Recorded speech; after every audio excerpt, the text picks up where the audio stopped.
1400 வருடம் ஒரு நபி இல்லாம உலகம் இருந்ததில்லை. உலகம் அல்லாஹ் தஆலா ஆதம் அலைஹிஸ்ஸலாத்து நபியாக அனுப்பின காலம் இருந்து நபி ஸல்லல்லாஹு அலைஹி வஸல்லம் அவர்களுடைய காலம் வரைக்கும் இவ்வளவு நீண்ட ஒரு இடைவெளி ஒன்று இருந்ததில்லை. புகாரில வரக்கூடிய ஹதீஸ், நாளைக்கு அல்லாஹ் ஒவ்வொருவருடன் தனிப்பட்ட முறையில பேசுவான். அந்த நேரத்துல மனிதன் ஒவ்வொன்றையும் பார்க்கும் பொழுது, தன் பாவத்தை பார்க்கும் பொழுது திரைச்சு போவான். நான் என்று மாட்டிக்கொள்வேனா என்று அவன் வரும் பொழுது அல்லாஹ் சொல்லுவான், நான் இதை மன்னிச்சுட்டேன் சொர்க்கத்துக்கு போட்டு. அல்லாஹ் என்னை உங்களை அந்த கூட்டத்தில் ஆக்குவானாக. நான் ஓதிய குர்ஆனுடைய 2 திருவசனங்களும் ஹதீஸும் நமக்கு ஒரு முக்கியமான பாடத்தை, ஒரு பொறுப்பை, ஒரு கடமையை அது வலியுறுத்தி முன்வைக்கிறது. நபியை நீங்க சொல்லுங்க, இதுவே என்னுடைய நேரிய வழியாகும், இது என்னுடைய பாதை. நான் அல்லாஹ்வின் பால் உங்களை அழைக்கிறேன். நானும் என்னை பின்பற்றக்கூடியவர்களும் தெளிவான ஞானத்தின் மீதே இருக்கிறோம். நானும் என்னை பின்பற்றக்கூடிய ஒவ்வொருவரும் தெளிவான பசீரத்தின் ஞானம், நம்பிக்கை, விசுவாசம், தைரியம், மார்க்க தெளிவோடு இருக்கிறோம். அல்லாஹ் மிக தூய்மையானவன். சுப்ஹானல்லாஹ் வ மா அன மினல் முஷ்ரிகீன். ஆகவே அவனுக்கு இணை வைப்போரில் நானும் ஒருவன் அல்ல என்று ஸல்லல்லாஹு அலைஹி வஸல்லம் அவர்கள் கூறிய இந்த திருவசனத்தை சூரத் யூசுப் 12வது சூரத்தில் அல்லாஹ் தஆலா 108வது ஆயத்தாக இங்கே முன்வைத்திருக்கிறார். அதே போன்று இன்னொரு குர்ஆனுடைய திருவசனம், வமன் அஹ்ஸனு கௌலன் மிம்மன் தஆ இலல்லாஹி வ அமில ஸாலிஹன் வ கால இன்னனி மினல் முஸ்லிமீன்.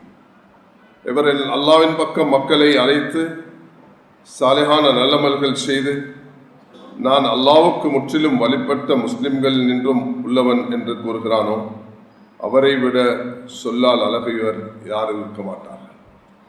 இந்த குர்ஆனுடைய திருவசனமும் ஒவ்வொரு மனிதனும் அல்லாஹ்வின் பக்கம் அழைப்பதை மிக தெளிவான ஒரு மார்க்கமாக, ஷரியத்தாக முன்வைத்திருக்கிறது. அத்தோடு நான் முன்வைத்த ஹதீஸ், ஸல்லல்லாஹு அலைஹி வஸல்லம் அவர்கள் பல்லிகு அன்னி வலவ் ஆயா, என்னிடமிருந்து ஒரே ஒரு சிறு செய்தி கிடைத்தாலும் சரி அதை பிறகு எடுத்து நீங்கள் முன்வைக்க வேண்டும் என்பதாக குர்ஆன், ஹதீஸ் மிக தெளிவாக இருக்கிறது. அல்லாஹ்வின் நல்லடியார்களே, அன்பு சகோதரர்களே, நான் உங்களுடன் இந்த வருடத்தில் ஜனவரியிலிருந்து பல ஹுத்பாக்கள் நடத்தியிருக்கிறேன். கடைசியாக ரபியுல் அவ்வல் மாதத்தில் ரசூல் ஸல்லல்லாஹு அலைஹி வஸல்லம் அவர்களுடைய கண்ணியம், மகத்துவம், அவர்களுடைய உள்ள தூய்மை, நாம் அவர்களை பின்பற்ற வேண்டிய அந்த கடமைகள் சம்பந்தமாக விரிவாக, அதே நேரத்தில் அஷ்ஷமாயிலுல் முஹம்மதியா என்ற அந்த நூலை பற்றியும் ஒரு விரிவான பார்வையை நான் முன்வைத்தேன். இன்று நான் மிக முக்கியமான ஓரிரு விடயங்களை முன்வைக்க விரும்புகிறேன். முதலாக, 2ஆக, 3ஆக நான் இதை பிரிக்க விரும்புகிறேன். முதலாக நான் சொல்ல விரும்பும் விஷயத்தை எல்லாருமே தயவு செய்து, அது வெறுமனே கொத்பாவை கேட்டுட்டு போறதல்ல.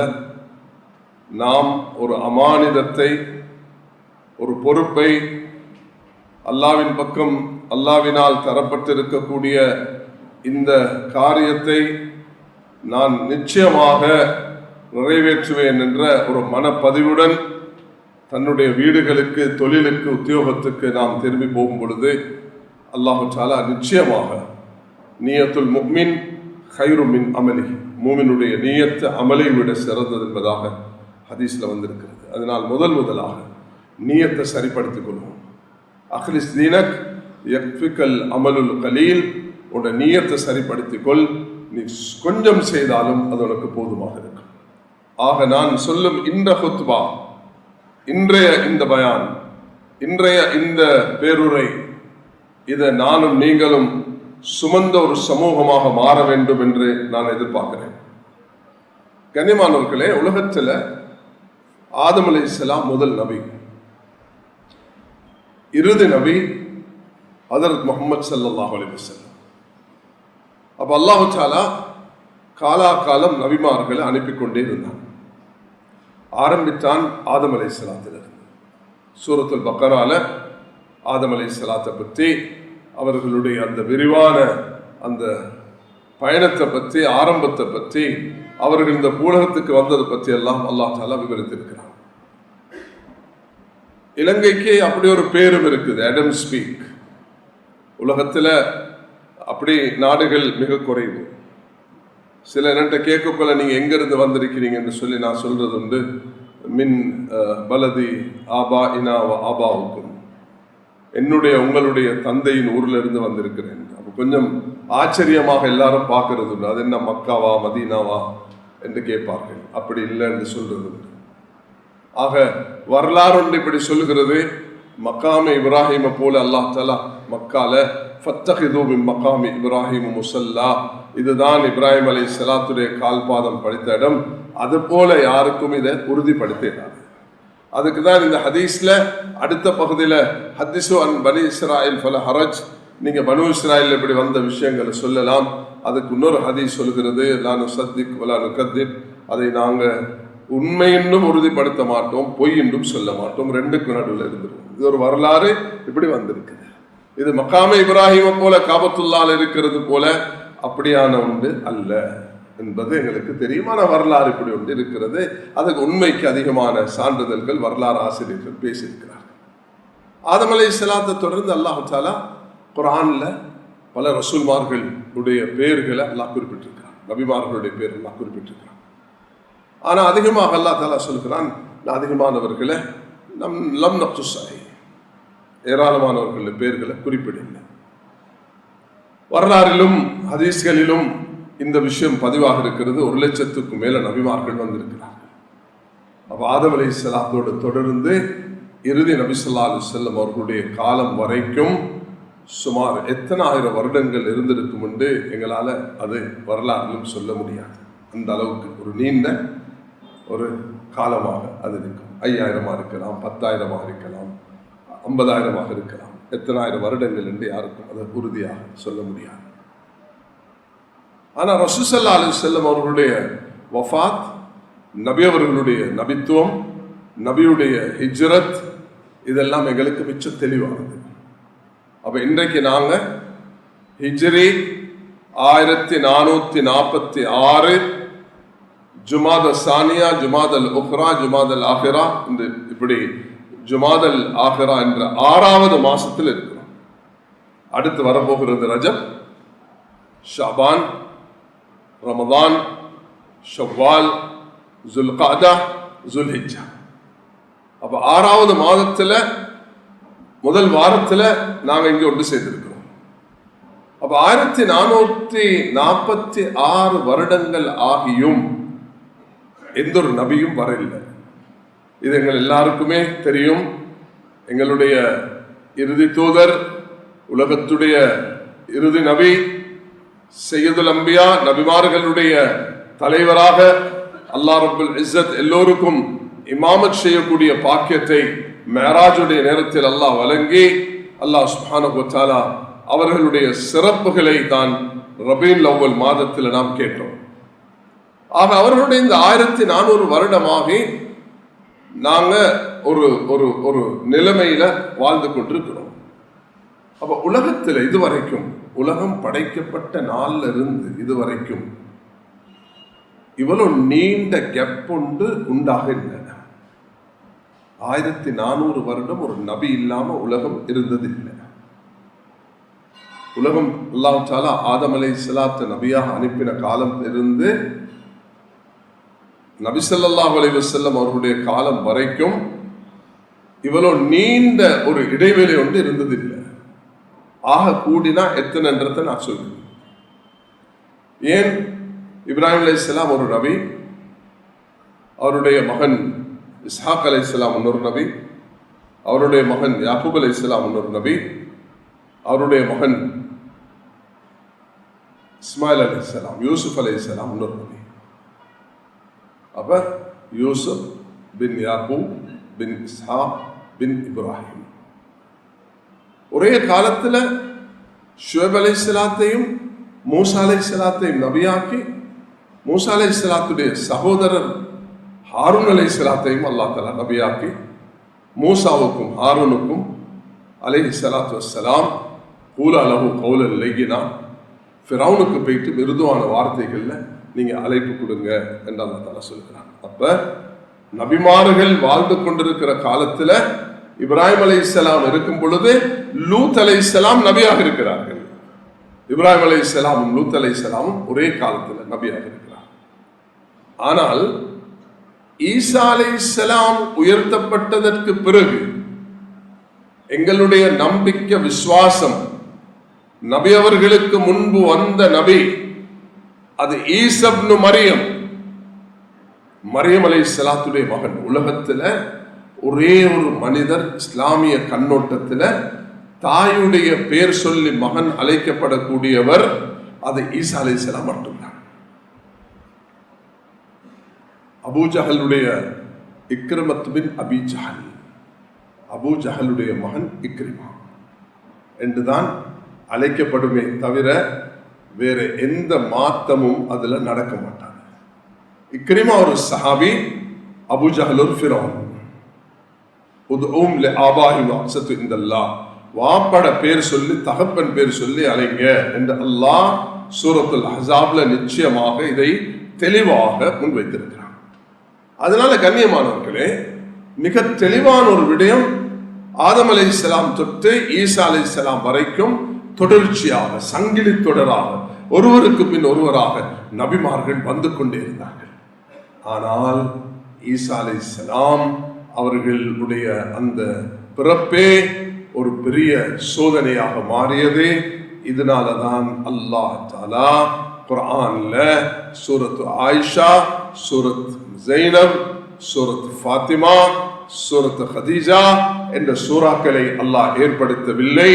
அவர்களுடைய பெயர்களை கூட குறிப்பிடவில்லை.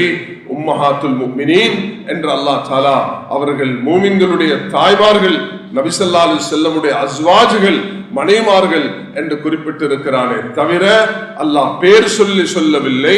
ஆயிஷா ரலியல்லாஹு அன்ஹா அவர்களுக்கு அவதூறு பேசின நேரத்தில் கூட அல்லதீன ஜாஉ பில் இஃப்கி உஸ்வத்தும் மின்கும், ஆறுதல் சொல்லும் பொழுது சூரத்து நூரில் அல்லாஹ் தஆலா அதில் ஈடுபட்டவர்கள் உங்களை சார்ந்தவர்கள், நீங்க இது ஷர்ராக எண்ண வேண்டாம் என்று அல்லாஹ் தஆலா சுட்டி காட்டினானே தவிர பேர் சொல்லவில்லை. வத்குர் ஃபில் கிதாபி மரியம், மரியம் அலைஹிஸ்ஸலாமுடைய பேரை அல்லாஹ் குறிப்பிட்டிருக்கிறார். ஏன்? இது உலகத்துல ஆதம் அலைஹிஸ்ஸலாத்தை படைத்த அல்லாஹ் அதை தொடர்ந்து ஹவ்வாவை அவர்கள் ஜோடியாக ஏற்படுத்தி உலகத்துடைய சந்ததிகளை தகப்பனுடைய பேர் சூட்டிதான் பிறப்பதெல்லாம் இருக்குமே தவிர அல்லாஹ்வுடைய படைப்பு ஆதம் அலைஹிஸ்ஸலாம் எந்த ஒரு ஆண் பெண் சம்பந்தம் இல்லாமல் அல்லாஹ்வே படைத்தெடுத்தான். அதே போன்றுதான் உலகத்தில் அல்லாஹ் சுப்ஹானஹு வ தஆலா மரியம் அலைஹிஸ்ஸலாத்துடைய மகனாக வலம் யம்சஸ்னி பஷர், என்னை எந்த ஒரு ஆணும் தொடவில்லையே, எனக்கு எப்படி ஒரு குழந்தை எப்படி வர முடியும் என்று ஆச்சரியப்படக்கூடிய நேரத்தில் ஜிப்ரீல் அலைஹிஸ்ஸலாம் அனுப்பப்பட்டு ரூஹ் ஊதப்பட்டு அல்லாஹ் தஆலா இந்த உலகத்துக்கு ஒன்றை ஏற்படுத்தினார். அவர்கள் எங்களுடைய நம்பிக்கையின்படி உயர்த்தப்பட்டு விட்டார்கள், உயிருடன் இருக்கிறார்கள். என்சிலு ஈசா இப்னு மரியம், மரியமுடைய மகன் ஈசா இறங்குவார்கள். அல்லாஹ் இந்த பூமிக்கு அவர்களை அனுப்புவார். இந்த நம்பிக்கை எங்களுடைய குழந்தைகள உள்ளத்துல ஆழமாக பதிய வைக்க வேண்டும். ஆதம் அலைஹிஸ்ஸலாம் முதல் நபி, ஹஜ்ரத் முஹம்மது ஸல்லல்லாஹு அலைஹி வஸல்லம் இறுதி நபி, அவர்களுக்கு முன்பு வந்த நபி ஈசா அலைஹிஸ்ஸலாம், அந்த ஈசா அலைஹிஸ்ஸலாம் உயர்த்தப்பட்டு விட்டார்கள், அவர்கள் இறங்குவார்கள் என்பதை அல்லாஹ் தஆலா குர்ஆனிலும் ஸல்லல்லாஹு அலைஹி வஸல்லம் தெளிவான ஹதீஸ்களிலும் அவர்கள் எப்படி வந்து இதை உலகத்தில் நிலைநாட்டுவார்கள். யுகல்லிமுன் நாஸ ஃபில் மஹ்தி வ கஹ்லா, அவர்கள் சிறு பிராயத்துல சின்ன பிள்ளையாக இருக்கும் பொழுது எப்படி பேசினார்களோ முதிர்வை அடைந்த பிறகும் பேசுவார்கள். இன்னும் முதிர்வை அடையவில்லை, அவர்கள் 33 வயதுடையவர்களாக இறங்குவார்கள். அவர்கள் உலகத்தில் வந்து நீதியை, சமாதானத்தை, ஐக்கியத்தை, ஒற்றுமையை, சாந்தி சமாதானத்தை, நிம்மதியான ஒரு சூழலை உருவாக்கி ஆட்சிப்படிதான் இருக்க வேண்டும் என்பதை அவர்கள் மிக தெளிவாக முன்வைப்பார்கள். அப்படிப்பட்ட ஒரு காலத்தை நானும் நீங்களும் சந்திக்க இருக்கிறோம். நான் இப்போ உங்கள்கிட்ட கேட்கிற ஒரு கேள்வி இருக்குது. ஈசா அலைஹிஸ்ஸலாமுக்கும் உயர்த்தப்பட்டதுக்கும் நபி அவர்களுடைய வருகைக்கு இடையில காலம் எவ்வளோ என்று கேட்டா நீங்க எல்லாரும் சொல்லணும், இந்த கேப், இந்த இடைவெளியுடைய காலம் 600 years, 600 வருடங்கள். அப்ப உலகத்தில் ஒரு நபி இல்லாமல் இருந்த காலம் என்றால் ஈசா அலைஹிஸ்ஸலாம் உயர்த்தப்பட்டு ரசூலுல்லாஹி அலைஹி வஸல்லம் அவருடைய வருகைக்கு இடைப்பட்ட காலம் 600 வருடம். இந்த இடைப்பட்ட காலம் ஒரு நபி இல்லாமல் ஆகும் பொழுது உலகம் எப்படி மாறியது, இதுதான் என்னுடைய இந்த ஜும்மாவுடைய தலைப்பு. இதை வச்சு நானும் நீங்களும் என்ன செய்ய வேண்டும் என்றதை புரிஞ்சு கொள்ளுவோம். அதுதான் என்ற நோக்கம். 600 வருடம் ஒரு நபி இல்லாமல் ஆகும் பொழுது எனக்கு மிச்சம் டீட்டெயிலாக போறதுக்கு நேரம் இல்லை. நான் உரிய நேரத்தில் முறையாக இதை முடிச்சு கொள்ளணும். ஆனா அதே நேரத்தில் நீங்க இதை புரிஞ்சு கொண்டு போகணும் என்று சொன்னா அந்த அந்த நேரத்தில் ஏற்பட்ட கேப்பால என்ன நடந்துச்சுன்னா எது நடக்கக்கூடாதோ அது நடந்துச்சு. பனா பைத் ரப்புல் பைத் அஷ்ரம் ஃபஹுசுஹுமு, காபத்துல்லாவை கட்டியவர்கள் 10 பேர்கள். மலாயிகத்துல்லாஹில் கிராமு ஆதமு, மலக்குமார்கள் ஆதம். ஷீசுன் இத்ரீசுன் சும்மா அமாலிகு, ஷீஸ் அலைஹிஸ்ஸலாம் இத்ரீஸ் அலைஹிஸ்ஸலாம் அமாலிகா. குஸையும் வ குரைஷுன் கப்ல ஹாதைன் ஜுர்ஹமு, ஜுர்ஹம் குஸை குரைஷ் என்ற இந்த குலத்தார்கள். அப்துல்லா இப்னு ஜுபைரின் பனா கதா பினாஉல் ஹஜ்ஜாஜி ஃபஹாதா முத்தம்மிமு என்ற உம்மத்தில் அப்துல்லா இப்னு ஜுபைர், அதுக்கு பிறகு ஹஜ்ஜாஜ். இந்த 10 சங்கிலி தொடராக கட்டி வந்த இந்த காபத்துல்லா ஈசா அலைஹிஸ்ஸலாம் உயர்த்தப்பட்டு 600 வருடத்துல எது நடக்க கூடாதோ அதெல்லாம் நடந்து ஜினா கூட அதுக்கு நடந்தது. ஜினா 2 பேர் நிர்வாணமாக தவாஃப் செய்து அந்த ஜினால ஈடுபட்டு சிலை வணக்கத்துல அந்த ஜினா செஞ்சவர்கள் அல்லாஹ் பனிஷ்மெண்ட் கொடுத்த அந்த அஸாப் தண்டனை சிலைகளாக மாற்றப்பட்டு அந்த சிலைகளை இவர்கள் சஃபா மர்வால கொண்டு போய் வச்சு அவர்களை தவாஃப் செய்து அதை சங்கப்படுத்தி கொண்டிருக்கக்கூடிய நிலைமைய உலகம் சந்திச்சது என்பது அது மிக தெளிவான வரலாறு. யாரும் அதை நிராகரிக்க முடியாது. இதனாலதான் குர்ஆன்ல சஹாபாக்கள் சஃபா மர்வா உடைய சட்டத்தை பத்தி கேட்கும் பொழுது அல்லாஹ் தஆலா ஹஜ் உம்ராவை செய்ய சொல்லும் பொழுது அத்திமுல் ஹஜ் வல் உம்ரத லில்லாஹ், ஹஜ் உம்ராவை நிறைவேற்றுங்கள் என்று சொல்கிறான். வாத்து ஜகாத், ஜகாத்தை கொடுங்க என்று சொல்கிறான். அகிமுஸ் ஸலா, தொழுகை நிலைநாட்டுங்க என்று சொல்கிறான். ஃபமன் ஷஹித மின்கும் ஷஹர ஃபல்யஸும், நோம்பு பிடிங்க என்று அல்லாஹ் தஆலா கட்டளை பிறப்பிக்கிறான். எல்லா கட்டளையில வந்தது. ஆனா சஃபா மர்வாவும் அப்படிப்பட்ட ஒன்றுதான். ஆனா அல்லாஹ் சொல்லக்கூடிய வார்த்தை இன்ன சஃபா வல் மர்வத மின் ஷஆயிரில்லாஹ் ஃபமன் ஹஜ்ஜல் பைத்த வஅதமர ஃபலா ஜுனாஹ அலைஹி யத்தவஃப பிஹிமா. அப்ப இதுல சஹாபாக்களுக்கு ஒரு கேள்வி வந்துச்சு, இந்த சஃபா மர்வா இப்படியான ஒரு தவறான விஷயத்துக்கு இல்லையா போச்சு யாரோ சொல்லலாம். ஜினா செஞ்சு குற்றவாளியராக்கி தண்டிக்கப்பட்டு அந்த தண்டனையில கொண்டு போயிட்டு கல்லை தூக்கி 2 இடத்துல வச்சு அதுல தானே ஜாஹிலியத்துல ஹஜ் செய்யக்குள்ள தவாஃப் செஞ்சார்கள். அதுல நாங்களும் செய்யலாமா என்று கேட்ட நேரத்துல அல்லாஹ் சொன்னான், அவங்களோட பாவத்தை எல்லாம் விடுங்க, இது அல்லாஹ்வுடைய அத்தாட்சி. இன்ன ஸஃபா வல் மர்வத மின் ஷஆயிரில்லாஹ். காபத்துல்லா அல்லாஹ்வுடைய அத்தாட்சி, மகாம் இப்ராஹிம் அல்லாஹ்வுடைய அத்தாட்சி, ஜம்சம் அல்லாஹ்வுடைய அத்தாட்சி, முஸ்தலிஃபா அரஃபா மினா அல்லாஹ்வுடைய அத்தாட்சிகள்ல உள்ளது. அது போன்றுதான் இந்த சஃபாவும் மர்வாவும் அல்லாஹ்வுடைய அத்தாட்சி. ஃபலா ஜுனாஹ அலைஹி யத்தவஃப பிஹிமா ஃபமன் தத்தவ கைரன் ஃபஇன்னல்லாஹ ஷாக்கிருன் அலீம். அல்லாஹ் தஆலா சொன்னான், யார் இதுல சை செய்வீங்களோ அதுல எந்த பிரச்சனையும் கிடையாது. ஒரு கட்டளையை நிறைவேற்றுவதற்கு அல்லாஹ் தஆலா சொல்லியிருக்கணும், நீங்க கட்டாயமாக சஃபா மர்வால சை செய்யுங்க என்று சொல்லியிருக்கணும். அப்படி சொல்லாம ஃபலா ஹரஜ் என்று சொல்றது காரணம் என்னன்னா இது செய்யலாம் இல்லை மட்டுமல்ல கட்டாயம் செய்யணும் என்ற அணுகுமுறையை வேறொரு தோணில இந்த இடத்துல பயான் செய்யப்பட்டிருக்கு. அதனால கண்ணியமான சகோதரர்களே பெரியார்களே, அல்லாஹ் சுப்ஹானஹு வ தஆலா நம்மீது கொண்ட அன்பின் காரணத்தினால நபிமார்களை அனுப்பி இறுதி நபியாக ரசூலுல்லாஹி அலைஹி வஸல்லம் வந்தார்கள். அந்த நபியுடைய வருகைக்கு பிறகு இன்றைக்கு 1446 வருடமாகி ஹிஜ்ரத் செய்து அதுக்கு அந்த 13 வருஷத்தையும் நீங்க சேர்த்தீங்க என்று சொன்னா அது 1459 வருடங்களாக மாறிடும். நபித்துவத்துடைய அவ்வளவு காலமாகி 600 வருடம் ஒரு நபி இல்லாமல் போகும் பொழுது காபத்துல்லாவையே மாத்தி போட்டாங்கன்னா உலகம் இன்றைக்கு 1446 ஹிஜ்ரி ஆகியும் எப்படி நிலைமைக்கு தள்ளப்பட்டிருக்கும் என்றதை நாங்க நீங்க சொல்லி அறிய தேவையில்லை. அடுத்து எங்கெங்கெல்லாம் போய்கொண்டிருக்கிறோம். இந்த நவீன யுகத்துல ஆண் பெண் உண்டாக மாறணும், ஆண் பெண்ணாக மாறணும், பெண் ஆணாக மாறணும், ஆணும் ஆணும் வாழணும், பெண்ணும் பெண்ணும் வாழணும். தன்னுடைய என்னென்னெல்லாம் இச்சைகளை உலகத்துல நிறைவேற்ற முடியுமோ பகுத்தறிவுடைய உச்சகட்டத்துக்கு மனிதன் போயிருக்கிறான். அப்படிப்பட்ட உலாயிக்க கல் அன்ஆமி பல் ஹும் அதல், மிருகத்தை விட மோசமானவர்கள் என்று குர்ஆன் கோடிட்டு காண்பிக்கிறது. அப்படிப்பட்ட ஒரு யுகத்துல தான் நாங்க நீங்க வாழ்ந்து கொண்டிருக்கிறோம். அப்ப நபி அவர்கள் எல்லா காலத்திலே வந்திருக்கிறார்கள். ஆதம் அலைஹிஸ்ஸலாம் படைக்கப்பட்ட காலத்தில் வந்திருக்கிறார்கள். அல்லாஹ் நபிக்கு முத்திரை இட்டுட்டான் என்று சொன்னா இந்த பணியை, நபியுடைய பணியை யாரு செய்வது என்று கேட்கறதுக்கு தான் குர்ஆனுடைய சூரத் யூசுஃபுடைய அல்லாஹ் தஆலா சொல்லியிருக்கக்கூடிய இந்த ஆயத்தை நான் ஓதி காட்டினேன். அல்லாஹ் தஆலா சொல்கிறான் 108வது திருவசனத்துல சூரத் யூசுஃப்ல அந்த 12வது சூரத்துல குல் ஹாதிஹி சபீலி, இது என்னுடைய பாதை, அதுஇலல்லாஹ், இதன் பக்கம் அழைக்கிறேன், மிக ஞானத்துடன் அலா பஸீரத்தின் அன வ மன் இத்தபஅனி, நானும் என்னை பின்பற்றக்கூடிய ஒவ்வொருவரும் இந்த பணியில ஈடுபட வேண்டும். அதுல யாருமே இங்க வந்திருக்கக்கூடியவர்கள் விதிவிலக்கு கிடையாது. ஆலிம்கள், ஹாஃபிஸ்கள், முஃப்திகள், காரிகள், வியாபாரிகள், வாலிபர்கள், அல்ஹம்துலில்லாஹ் இது ஒரு வித்தியாசமான மஸ்ஜித். இதுல சிறப்பு என்னன்னா சிறார்கள் மிக அரிது. விதிவிலக்காக நான் அரிது என்று சொல்றேன். என்ன பார்வைக்கு யாரும் அப்படி வயது வராதவர்கள் இல்லை. இங்க 5000 10,000 பேர் இருக்கிறன்னா இந்த மஸ்ஜிதுல 99% வயது வந்தவர்கள் தான் இருக்கிறீங்க. நீங்க யாரும் நாங்க யாரும் அல்லாஹ்வுடைய இந்த கட்டிலிருந்து தப்பிக்கொள்ள முடியாது. அதை நல்ல மனசுல பதிய வைக்கணும். அதுக்குதான் புகாரியுடைய ஒரு ஹதீஸ முன்வைக்கிறேன். பல்லிகு அன்னி வலவ் ஆயா, ஒரு சிறிய விஷயத்தை என்னிடத்தில் பெற்றுக்கொண்டாலும் எத்தி வையுங்கள் என்று அல்லாஹ் தஆலாவுடைய தூதர் ஸல்லல்லாஹு அலைஹி வஸல்லம் அவர்கள் சொல்லியிருக்கிறார்கள். அதனால் அல்ஹம்துலில்லாஹ் எனக்கு நிச்சய நம்பிக்கை இருக்குது.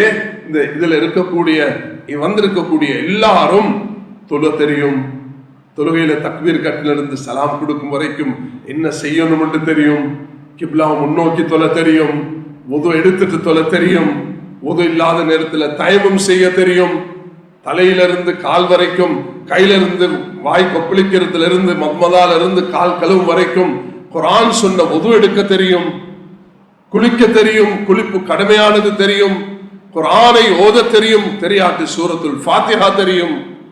இவ்வளோ விஷயங்களை தெரிஞ்சிருக்கக்கூடிய நாங்க அல்லாஹ் கிட்ட நிச்சயமாக தப்ப முடியாது. அல்லாஹ் தஆலா கேட்பானா, நான் பசித்திருந்தேன், நான் தாகித்திருந்தேன், நான் சுகையினமாக இருந்தேன், நீ என்ன பார்க்கலையா அப்பாண்ட அல்லாஹ். நான் இதுக்கு முதல் சொல்லியிருக்கிறேன், புகாரில வரக்கூடிய ஹதீஸ், நாளைக்கு அல்லாஹ் ஒவ்வொருவருடன் தனிப்பட்ட முறையில் பேசுவான். அந்த நேரத்தில் மனிதன் ஒவ்வொன்றையும் பார்க்கும் பொழுது, தன்னை பாவத்தை பார்க்கும் பொழுது திகைச்சு போவான். நான் என்று மாட்டிக்கொள்வேனா என்று அவன் வரும் பொழுது அல்லாஹ் சொல்லுவான், நான் இதை மன்னிச்சுட்டேன், இதை மன்னிச்சுட்டேன், இதை மன்னிச்சுட்டேன், சொர்க்கத்துக்கு போட்டு அல்லாஹ் என்னை உங்களை அந்த கூட்டத்தில் ஆக்குவானாக. ரசூல் ஸல்லல்லாஹு அலைஹி வஸல்லம் அவர்களை இறுதி நபியாக்கி அல்லாஹ், நீங்க சிறந்த உம்மத்துகள், குந்தும் கைர உம்மத்தின் உக்ரிஜத் லின்னாஸ், சிறந்த உம்மத்துகள். ஏன்? நீங்க அல்லாஹ்வுடைய தீனை உலகத்தில் நாட்டுவதற்கு அனுப்பப்பட்டவர்கள். தஅமுரூன பில் மஅரூஃப், வியாபாரிகள் தொழிலாளிகள் அல்ல, விவசாயிகள் பட்டதாரிகள் அல்ல, தனவந்தர்கள், நீங்க அரசியல்வாதிகள் அல்ல. அல்லாஹ் அப்படி சொல்லவில்லை. தஅமுரூன பில் மஅரூஃப் வ தன்ஹவுன அனில் முன்கர் வ து'மினூன பில்லாஹ், நலவை கொண்டு ஏவி தீயதை விட்டு தடுத்து அல்லாஹ்வின் மீது நம்பிக்கை உள்ளவர்கள் என்று அல்லாஹ் சொல்கிறார். இந்த கடமையை, இந்த பொறுப்பை நாங்க செய்ய தவறினால் ஒவ்வொரு மஸ்ஜிதும், உலகத்தில் இருக்கக்கூடிய ஒவ்வொரு மஸ்ஜிதும் சுமக்க வேண்டிய பொறுப்பு ஒவ்வொரு ஆலிமும், ஒவ்வொரு பாமரனுக்கும், படித்தவருக்கும் படிக்காதவர்களுக்கும். சஹாபாக்கள்ல எங்களை போல இந்த நாட்டுடைய லிட்ரேச்சர் பார்த்தீங்கன்னு சொன்னா எழுத்தறிவுள்ளவர்கள், என்னுடைய பழைய ஞாபகத்தை வச்சு நான் சொல்ல விரும்புறேன், 75க்கும் மேல, 75க்கும் 80க்கும் 85க்கும் இடைப்பட்ட முஸ்லிம்கள், முஸ்லிம் அல்லாதவர்களுடைய எண்ணிக்கை அப்படிதான் இருக்குது. யாருமே ஸ்கூலுக்கு போகலன்னு கேட்டா மிக அரிதானவங்க இருப்பாங்க. ஸ்கூலுக்கு போக இல்லாம ஹோம் ஸ்கூலிங் வீட்டுல படிச்சிருந்தது எனக்கு தெரியும். பலரும் அப்படி மாஷா அல்லாஹ் பெரிய வித்துவான்களாக இருக்கிறாங்க. அமெரிக்கா, கனடால நான் 2005 போன நேரம் ஆய்வை நான் படித்தேன். அந்த நேரத்தில் அதை நான் இலங்கையில் வந்து பயானம் செய்தேன். அமெரிக்கா, லண்டனுடைய, கனடாவுடைய ரிசர்ச் சொல்லுது, உலகத்தில் ஆக சிறந்த அறிவாளிகள் வெளியாகக்கூடிய இடம் ஹோம் ஸ்கூலிங், வீட்டில் கற்றுக் கொடுக்கிறது. யூனிவர்சிட்டிக்கு பிந்தி அனுப்புறது. 10-12 வருஷமாக வீட்டில் வச்சு படிச்சு கொடுத்து அந்த பிள்ளைய வளர்த்தெடுக்கிற அஹ்லாக், பண்பு, அறிவு, ஆளுமை, திறமை அது முஸ்லிம்கள் அல்ல, முஸ்லிம் அல்லாதவர்கள். அப்படிப்பட்ட அமெரிக்கன்ஸ், கனடியன்ஸ் நான் ஏராளமாக சந்திச்சிருக்கிறேன். அவர்களுடைய ஆய்வு நீங்க கூகுள் பண்ணி பார்த்தா கிடைக்கும். உங்களுக்கு ஹோம் ஸ்கூலிங்ன்றதுல எவ்வளவு பெரிய ஒரு கிடைக்குது. அதனால எங்கட யாரும் ஸ்கூலுக்கு போகாம இருந்திருந்தாலும் அப்படி அரிது மிக குறைந்தவர்கள் 6-7 வருடம் படிச்சிருப்போம். அவர்கள் யாருமே எங்களுக்கு ஒரு பாஷையில ஒன்றுமே தெரியாதுன்றது மிச்ச குறைவுதான். அதனால யாரும் இந்த பயான கேட்டதுக்கு பிறகு அல்லாஹ் இடத்துல தப்பிக்கொள்ள முடியாது. நானும் நீங்களும், முதலாவது நீங்க இந்த அமானிதத்தை நாங்கள் சுமக்கணும். அதுல 2 காரியம் செய்யணும் மேலான சகோதரர்களே.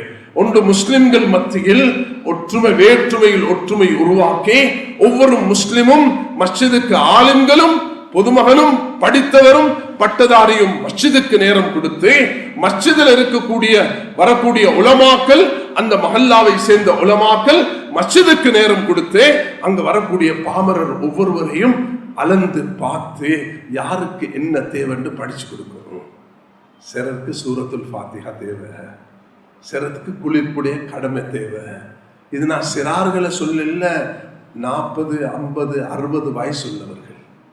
என்ற ஒரு சகோதரிய மனமுடித்து மௌத்தாகின 2 பேரும் இந்தியாவை சேர்ந்தவர்கள், உடன்குடியை சேர்ந்தவர்கள்.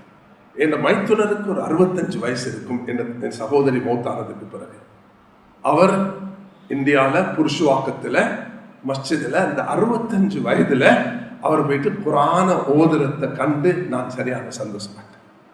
புருஷவாக்கத்துடைய பெரிய பள்ளிக்கு போய் பார்த்தா அவரோட பேரும் பதிவாக இருக்கும். கண்ணியமானவர்களே, வயது என்பது பிரச்சனை அல்ல. நேரம் கொடுக்கணும். உலமாக்கள், இந்த மஸ்ஜிதில் உள்ள இமாம்கள், நிர்வாகிகள் எல்லோரும் ஒன்று சேர்ந்து இமாம் பொதுமக்களுக்கு நேரம் கொடுக்கணும். தொழுவிக்கிறது மட்டுமல்ல, இது நிர்வாகிகள் இமாம்களுக்கு சொல்லவும் தேவையில்லை. இமாம் இந்த நேரத்தில் மஸ்ஜிதில் உட்கார்ந்து இருப்பார். பெட்டால இந்த பஜார்ல இருக்கக்கூடியவர்கள் வந்து வந்து கேட்டுட்டு போகணும். என்னுடைய இந்த 35 வருஷம் இந்த சேவையில நான் ஆக விரும்பக்கூடிய ஒன்றுதான், நானும் வந்து இந்த இடத்துல உட்காரணும், யாரும் வரணும், அவங்களோட கேள்விகளை கேட்டு போகணும். இது எங்களோட தொழுகையை திருத்தணும். முதலாவது தொழுகையை திருத்தணும். இது நான் அடிப்படையான மஸ்ஜிது நபவியில நடந்த அமல் இப்படிதான் இருந்தது. சஹாபாக்களை இப்படிதான் தியானிச்சார்கள். இது இலங்கையில் இருக்கக்கூடிய 3000 மஸ்ஜிதும் 10,000க்கும் 14,000க்கும் இடைப்பட்ட உலமாக்களும் 5,000க்கும் மேற்பட்ட ஹாஃபிஸ்களும் கொஞ்ச நேரம் தொழுக, குழந்தைகளுக்கு மக்தப் பாடம் நடத்துவது, அவருடைய குத்பா, அவருடைய வேற சில பொறுப்புகள் போக ஒரு 1 மணி நேரம், 2 மணி நேரம், 3 மணி நேரம் டைம் உடைச்சு நேரத்தை கொடுத்தா இமாம்கள் மஸ்ஜிதுகள்ல சுப்ஹானல்லாஹ், இந்த நாடு வேற எங்கேயோ போய் நிற்கும். நான் ஒரு பாமரன், நான் ஒரு விவசாயி, நான் கடல் தொழில் செய்யக்கூடியவன், நான் ஒரு மூட்டை தூக்கக்கூடியவன். அது கண்ணியமான ஒரு தொழில். வேறொரு அடிச்சு கையில வரக்கூடிய அந்த கஷ்டம் சுப்ஹானல்லாஹ், அல்லாஹ்க்கு விருப்பமானது. கோடாரி எடுத்து விரவு வச்சு சம்பார் என்று நபி ஸல்லல்லாஹு அலைஹி வஸல்லம் அனுப்பி வைத்தார்கள். மகளே, இந்த மருமகன் எங்கே என்று கேட்ட நேரம் வீட்டுல பசி, சாப்பிட வசதி இல்லை, பேரர்களை கூப்பிட்டு கொண்டு வெளியே போயிட்டார். எங்க போனார் என்று பார்க்கும் பொழுது யூதருடைய தோட்டத்துல கிணத்துல இருந்து தண்ணீரை வச்சு கொண்டிருக்கிறார். அதனால கூலி வேலை செய்வது என்பது அது அலி ரலியல்லாஹு அன்ஹு சுன்னத், நபியுடைய மருமகனுடைய சுன்னத், வீரனுடைய சுன்னத். எந்த தொழிலும் ஹலாலாக்கப்பட்ட தொழில்கள் அது அற்பமானது அல்ல. லா தஹ்கிரன்ன பில் மஅரூஃபி ஷைஆ, எந்த ஒரு நலவையும் அற்பமாக மதிக்க கூடாது. ஸல்லல்லாஹு அலைஹி வஸல்லம் எமக்கு காட்டி தந்திருக்கிறார்கள். ஹலாலான சம்பாத்தியம், அந்த சஹாபி கேட்டாங்க, நீ யாசகம் ஏன் கேட்கிறா, ஏன் பிச்சை கேட்கிறா, உண்ட வீட்டுல ஒன்றும் இல்லையா? இருக்கு யார் சொல்லா, விரிக்கிறதுக்கு ஒரு தோல் ஒரு பாத்திரம் கொண்டு வா. கொண்டு வந்து பஜார்ல நபி அவங்க ஏலம் விட்டாங்க, ஆப்ஷன். அங்கிருந்து தான் ஷரியத்துல இந்த பாக்குறீங்க கிராம பகுதிகளில் என்ன செய்வாங்க, தேங்காய் இருக்கும், அங்க வந்த பொருள்கள் இருக்கும், ஆப்ஷன் போடுவாங்க. மையசீதுன்னு சொல்றது, யார் இது விலை கொடுத்து வாங்குறீங்கன்னு சொல்லி ஒவ்வொரு விலைக்கும் அதை வாங்குவாங்க.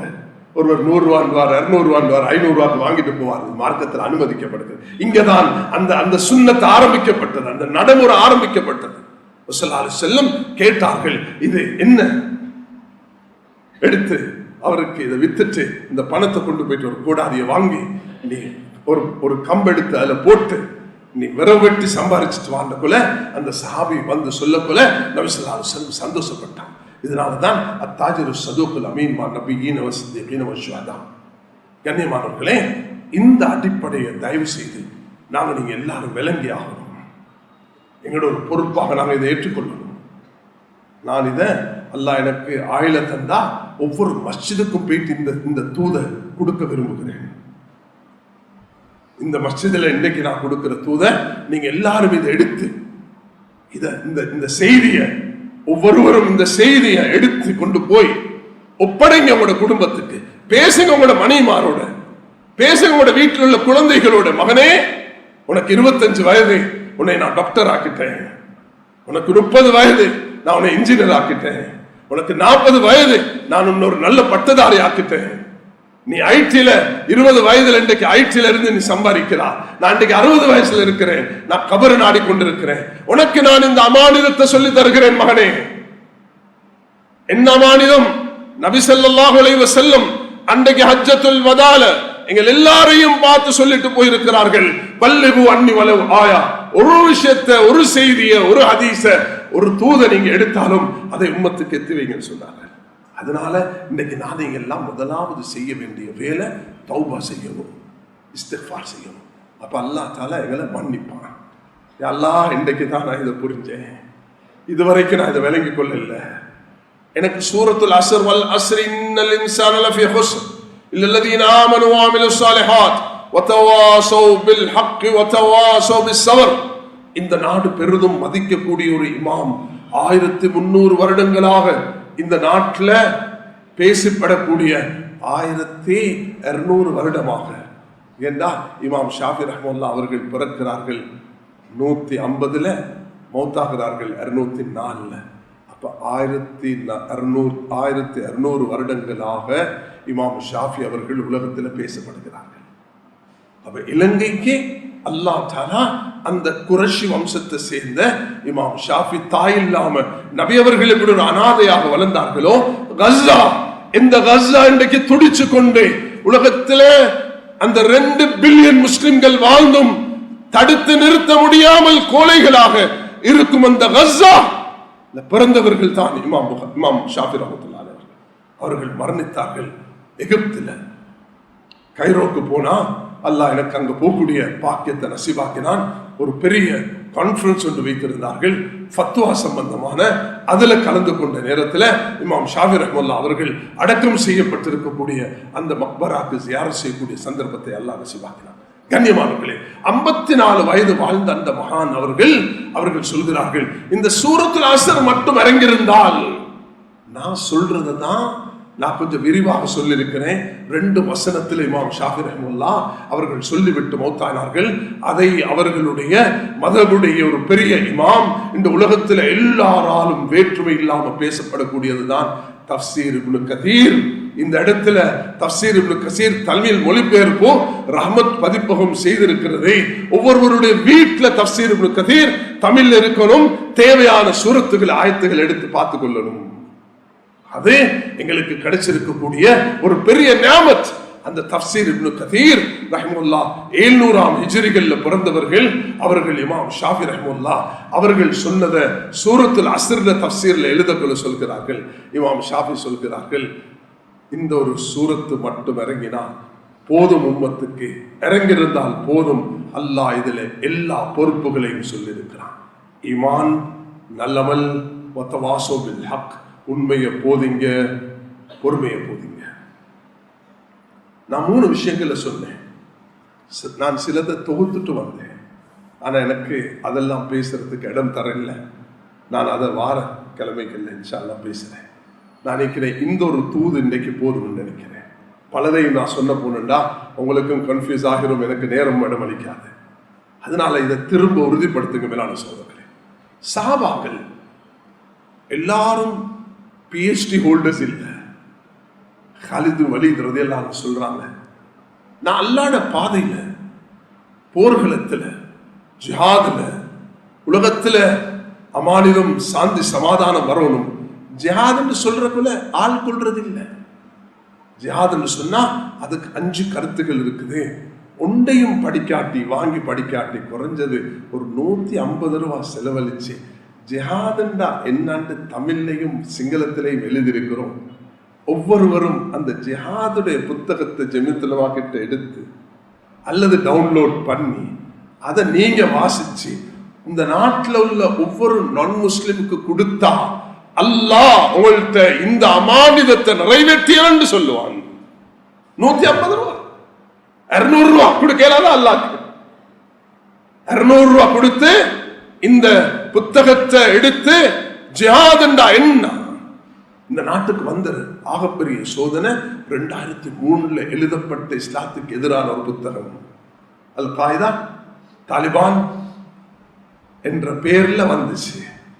அது LTT உச்சகட்டத்துல அது முடிவடைகிறதுக்கு நெருங்கி கொண்டிருக்கிற காலத்துல 20 வருஷம் 83 93 20 வருஷத்துக்கு பிறகு ஒரு நெச்சு கருத்தை இங்க போட்டு இந்த நாடை கொந்தளிப்புக்கு ஆளாக்கின அந்த நேரம் நாங்க எல்லாரும் அப்படியே பொடுப்போக்காக இருந்துட்டோம். 2010 2013 10 வருஷத்துக்கு பிறகு தான் எங்களோட கண் திறந்துச்சு.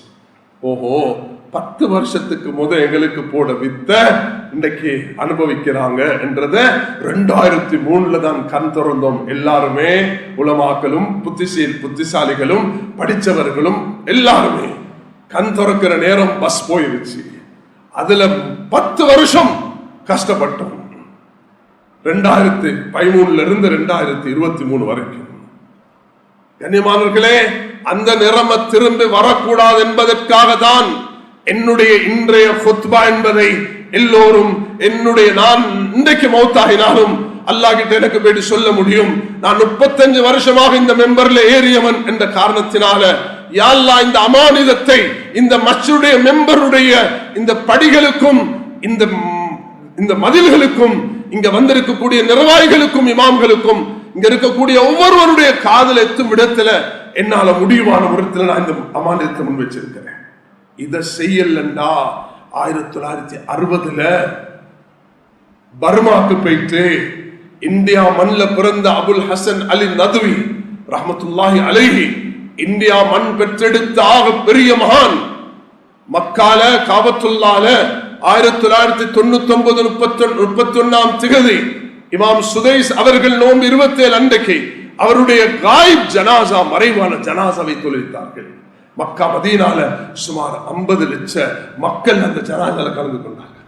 அப்படிப்பட்ட ஒரு மகான் பர்மாக்கு போயிட்டு இதே செய்தியை தான் சொன்னாங்க.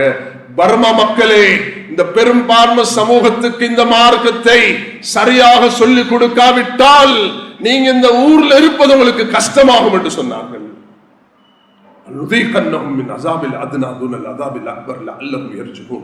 சூரத்து சஜ்தா ஒவ்வொரு ஜும்மா அன்றைக்கு ஓதுகிறோம். அல்லாஹ் சொல்லுகிறான், பெரிய வேதனையை கொண்டு வர்றதுக்கு முதல் சின்னதை கொண்டு வருகிறோம்.